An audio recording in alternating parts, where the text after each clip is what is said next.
ஒரு கல்யாணம் எல்லாம் பண்ணிட்டீங்கன்னு வச்சுக்கோ, சோழி முடிஞ்சதுன்னு அர்த்தம். சரியா?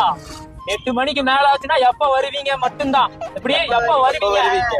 வண்டி ட்ரை ஆச்சுனாலும் சரி, என்ன ட்ரை ஆச்சுனாலும் சரி, எப்ப வருவீங்க அது மட்டும்தான். புரிஞ்சுதா? 10 டைம் கடைக்கு போகணும் மகனே, 10 டைம் கடைக்கு போகணும். ஒரு பொருள் மறந்து போன் பண்ணின்னு வச்சுக்கோ, ஒண்ணு கூட ஞாபகம் தெரியாதான்னு வரும். நம்ம பேச பேச கட் பண்ணி பாத்துருப்ப, ஆப்போசிட்ல அவங்க பேச பேச கட் பண்ணுவாங்க. சகிச்சுக்கிட்டுதான் ஆகணும், வேற வழி இல்ல. நல்லா இருக்குல்ல? கல்யாணத்துக்கு முன்னாடி எங்க அம்மா சோத்து தட்டு கூட நான் எடுக்க மாட்டேன் சொல்லும். நீ எல்லாம் சோத்த தட்டு கூட எடுக்க மாட்டேற, கல்யாணம் ஆனதுக்கு அப்புறம் தெரியும் உனக்கு அப்படிங்க. நல்லா அப்பெல்லாம் இருக்குல்ல, தொடையை தட்டி சவால் விட்டேன். நாளாச்சும் எடுக்கிறதாச்சு, அதெல்லாம் அவளை எடுக்க வைப்பேன்ட்டு. இன்னைக்கெல்லாம் இருக்குல்ல, காலையில நேரமா இருந்துருச்சு, ஜூஸ் போட்டு கொடுத்தேன். வேற வழி இல்ல, குடிச்சுதான் ஆகணும். புரிஞ்சுதா? சும்மா சொன்னாங்க ஒரு கல்யாணத்தை பண்ணிப்பாரு, வீட்டை கட்டிப்பாருன்னு சொல்லி. வீடு கட்டுறதுக்குள்ள சட்டி கிழிஞ்சிரும். முடிஞ்சு போச்சுங்க, அப்படி ஆயிரும்.